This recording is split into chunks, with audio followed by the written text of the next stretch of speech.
Hey there, I'm Emma, 31 years old, and let me share a bit of advice with you. Perfect is not always as perfect as it seems. Now, let me tell you about my marriage with Drew, my ex-husband. He was that person you think will stick around forever, the one you rely on. But life has this funny way of throwing bricks at you when you least expect them. We met during college, both working for a children's organization during summer break. Destiny has its way, and we kept our friendship alive through college. After graduation, luck had it that we landed jobs in the same city. Seemed like a good idea to save money, so we moved in together. Little did we know life had its own plan. Love blossomed over time. Drew was the first to admit it. And we thought we were nailing both our careers and relationship goals. We even introduced each other to our parents, who were nothing but accepting. The perfect love story, right? Well, it gets better. Drew popped the question, and just like that, we were married, living my happiest life, going to work, coming back home, spending quality time together. Weekends were a blast with friends. But even when it was just the two of us, it felt complete. Or at least, that is what I believed. One day, things changed. It started with a call from my cousin, Alana. Hey, Alana. It's so unexpected to hear from you. Yeah, just because we don't talk often doesn't mean we don't share a special bond, right? So, what is the occasion for this surprise call? Well, brace yourself, Emma. It is not exactly uplifting news. What do you mean? Is everything okay? I don't want to drop a bomb, but you need to know.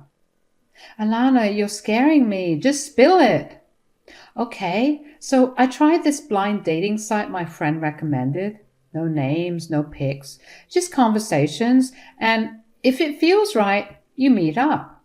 Oh, don't tell me you're engaged, are you? I would be so happy if that is the case. Emma, this is serious. Let me explain. I matched with this guy, and after chatting for a while, we decided to meet at a cafe around 3. Cut to the chase, what happened? I showed up at the cafe and it was packed. I asked the waiter if there was a certain gentleman waiting for me, as we were on a blind date. The waiter happily pointed me to a person sitting at a table. Stop building the suspense. Well, there is no other way to say this, but that guy, it was true. He was sitting there, and as soon as I saw his face, I stormed out of the cafe. Wait, are you sure? Was it my Drew? I am 100% sure. I know we have only met a couple of times, but I still follow you on social media. I am sorry to tell you this. It must be confusing. If you're playing a sick joke on me, it's not funny, Alana. I just can't talk to you right now. This is ridiculous. So after hanging up on Alana, I was full of anger and confusion. I trusted Drew blindly, thinking there had to be some misunderstanding. It was a Saturday and Drew was out golfing with a friend. My suspicion got the better of me, and I did something I never imagined doing. I snooped around. I started with Drew's laptop, but it revealed nothing. My quest for the truth led me to his iPad. There, I combed through everything. No sign of the blind dating app that Alana mentioned. But then, there it was. Tinder. The app I never thought I would see on his device. I hesitated, but clicked on it, exposing conversations with other girls. I could not turn away. Reading through exchanges, plans to meet up, it was all there. That sinking feeling set in. Was he with one of those girls at that very moment? Lying about golfing with his friend? My mind raced, coming up with the worst kind of scenarios. Regret gnawed at me for hanging up on Alana. She was just trying to help, and I was somewhat impolite. Now that I had some type of undeniable proof, I had to call her back. Hey, Alana, I owe you an apology for hanging up earlier. It was just a lot to take in, you know? No worries, Emma. I get it. Finding out something like this is never easy. So, did you find anything? I did not find any blind dating app, but there's Tinder on his iPad. The conversations are recent, from just 2 weeks ago. I cannot believe this is happening after 5 years together. That is rough, Emma. Maybe it's time to confront him. When did this blind date exactly happen? What did he tell you? It was just last Saturday. He told me he's been single since college. Can you believe it? Making up stories about taking care of his sick mother, playing the sympathy card, saying that is why he could not meet me sooner. Unbelievable. When exactly did this blind date happen? Drew told me he was helping out a friend in trouble, but he drove 2 hours to see you. I'm sorry you're going through this. I hope you make him pay for what he has done. I was seething with anger, and to be honest, I would not be shocked if he was still with some girl while pretending to be with a buddy. At that moment, I questioned everything, my insecurities making me wonder where I went wrong. Despite my love for him, I knew I could not let him off the hook easily. No amount of love was worth staying in a marriage where I was disrespected. So before he returned home that night, I packed all his stuff into 2 travel bags. My plan was clear: confront him, face the truth, and kick him out of the house. I needed to stand up for myself. Drew finally got home late at night, and I was waiting for him by the kitchen counter. What's wrong, honey? Why do you look so furious? And what are these bags for? Are you going somewhere? No, I'm not going anywhere. You are. Enough with the jokes, honey. Can you please make me a cup of ginger tea? I'm extremely tired. Tired of what, Drew? Tired of lying around? Just so you can see other girls? Huh? What do you mean? You did not tell me you got stood up at a blind date last week. How did you know? Were you spying on me? You're crazy. No, it wasn't me. Turns out the person you were talking to was my cousin Alana, from the wedding, if you remember her. She saw you and fled the cafe. No, honey, there must be some misunderstanding. Is Alana sure it was me? Oh, come on, cut the crap. I read your conversations on Tinder. How low can you go? Why did you even get married to me if you had to do this? I don't have any answers for you. Don't worry, I have all the answers I need. Now take your bags and get out. Look at you bossing me around like that. You know what? It is a good thing your cousin saw me. Our relationship was getting boring anyway. I've been wanting to get rid of you for a long time now. All those other women out there are much better than you. Guess I made a wrong decision by marrying you, and you know what? Screw it. I was not even golfing today. I just met a girl who looks 10 times better than you. Not so deadbeat, without eye bags, and she did not look like a sack of bones either. I'm happily going to take the suitcase and leave you. Enough, Drew. This marriage is over. I'm glad it is. So, just like that, my worst fear came to life. Drew left me. And soon we got divorced. I held on to the hope that he might apologize, but no, he belittled me and claimed I was not good enough. In the beginning, I was insecure and isolated myself from everyone. Reality shows became my best friends. I would go to work, return home, lose myself in the drama of TV, forgetting even to eat. That was my life for a few months. But then my parents and friends stepped in. They uplifted me, urging me to seek therapy. Slowly, I started getting better. I joined yoga classes, adopted a pet cat, and created a strict schedule to keep my mind off the past trauma. It worked. After coming out of that dark phase, I knew I had to give love another chance. I started seeing other people, and then I met James. It happened at a friend's wedding. James, a charming Australian 3 years my junior, caught my eye. Despite the age difference, he exuded a maturity I had not found in many men. We began dating, and 4 months into our relationship, James surprised me by flying us to Australia to meet his family. I met his mother, Bonnie, and his sister, Elsie. Emma, James has told us so much about you. I can't believe how strong you are after everything you've been through. Mom, Elsie, Emma's been through a lot, and she's faced it all head on. I admire her strength every day. Seriously, Emma, I can't imagine going through what you did. You're like a superhero. Well, I don't have a cape, but I appreciate the sentiment, Elsie. It was tough, but honestly, meeting James has been a silver lining. He has helped me a lot with the way I used to feel about myself. You're like a breath of fresh air, Emma. We're lucky to have you here. One time, James tried to impress a girl by learning salsa dancing and ended up stepping on her toes the entire time. That's hilarious. I hope he's improved his dancing moves since then. Doubtful. But at least it keeps family gatherings entertaining. We have dinner at our uncle's tomorrow. You should totally meet the rest of the family. Yeah, you should. I would love that. Some might think I'm moving at warp speed. First, jetting off to Australia with James, and now meeting the whole family. But let me tell you, marriage with Drew taught me a thing or two. I had known the guy for ages, and where did that lead?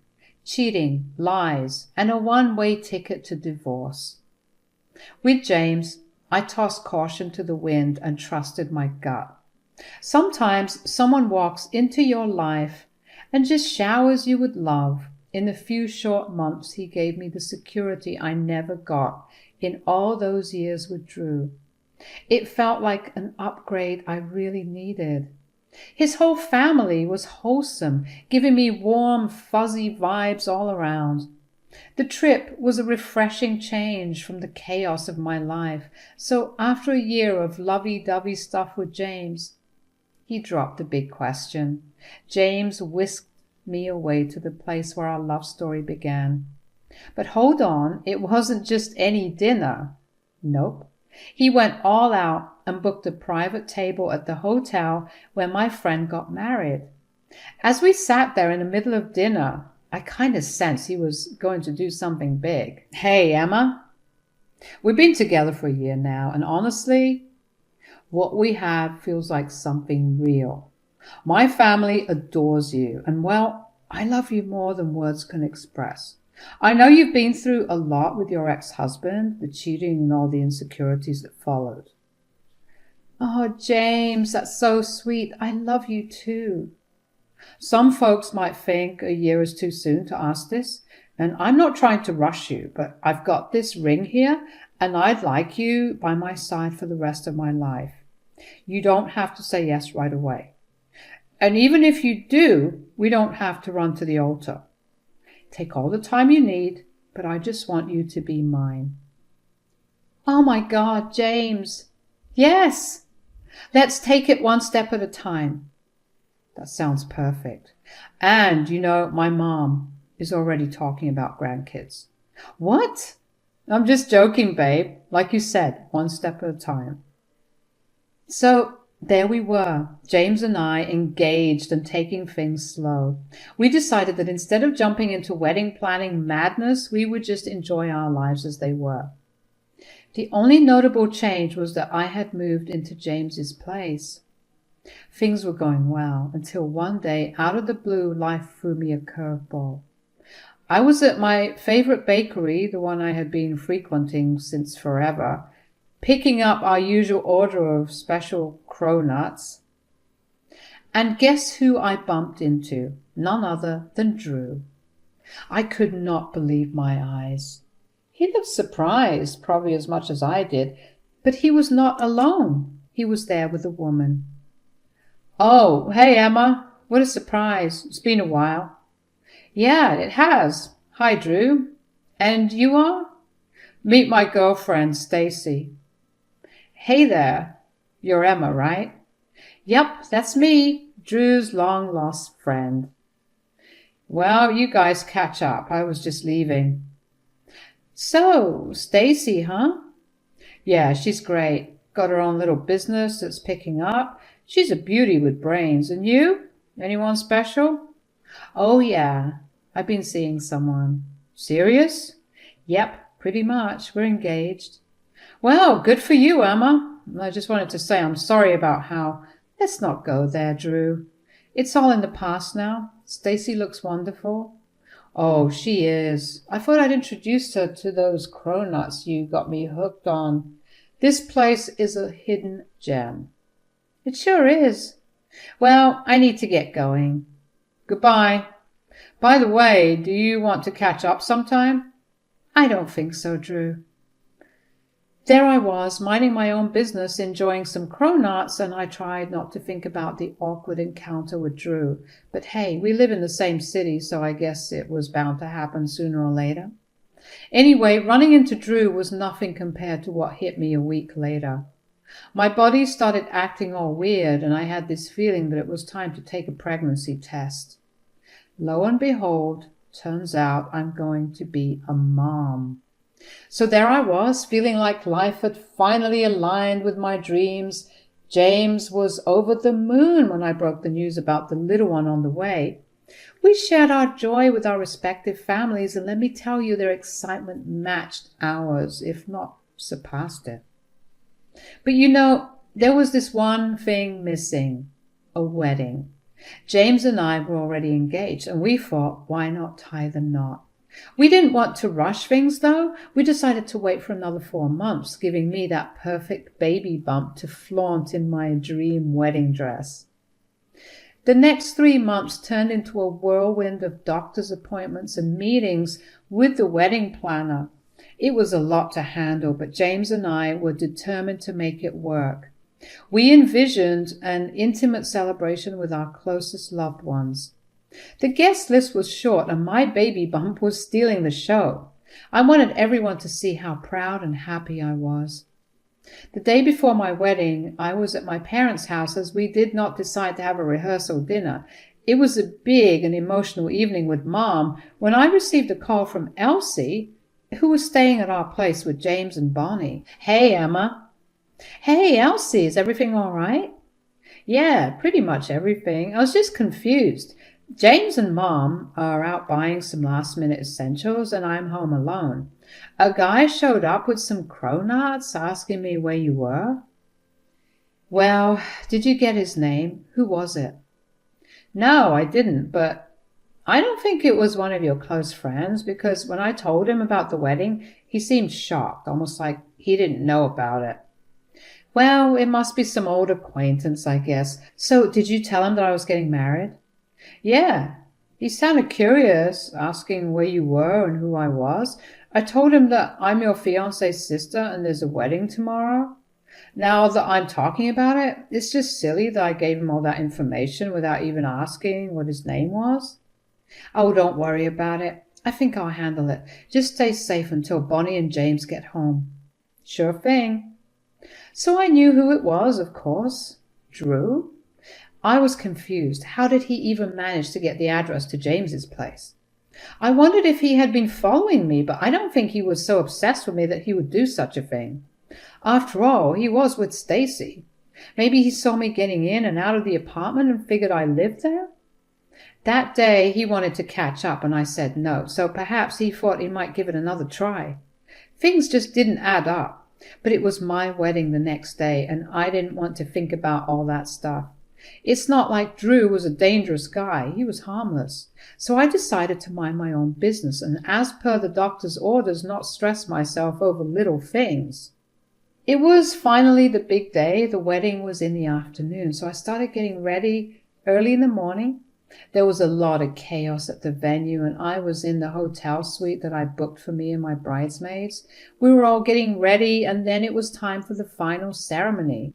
The music started playing, and my dad began walking me down the aisle. In front of me was James, and around me were all my loved ones seated. Just 4 steps into walking the aisle, I heard someone shout, "Hey, Emma!" I turned back, and it was Drew. I heard everyone whispering, "I need to borrow you for a minute." "Drew, you are making a fool of yourself. Just leave." "I'm not going until you talk to me."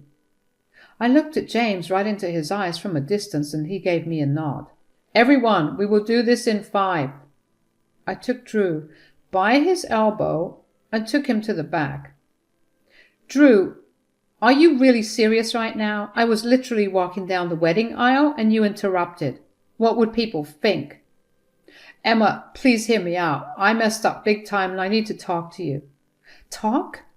You've got to be kidding me. I'm getting married today. This is so disrespectful to James and everyone here. I saw you on the street that day, heading to our favorite bakery. There's no Stacy. I paid a random girl $50 to help me make you feel jealous. I wanted to talk to you before it was too late." "Drew, are you serious? You paid someone to make me jealous? This is like something out of a bad teen movie." "Emma, listen. I've made mistakes. I thought I could find something better, but I was wrong." "Oh, spare me. Just listen, I know I messed up. I thought getting rid of you would be better, but I started seeing others. I was in a relationship with someone, but when I proposed, she came clean that she had been lying to me and she was already married. I was heartbroken. It's brutal out there. No one can love me like you did." "Do you even hear yourself?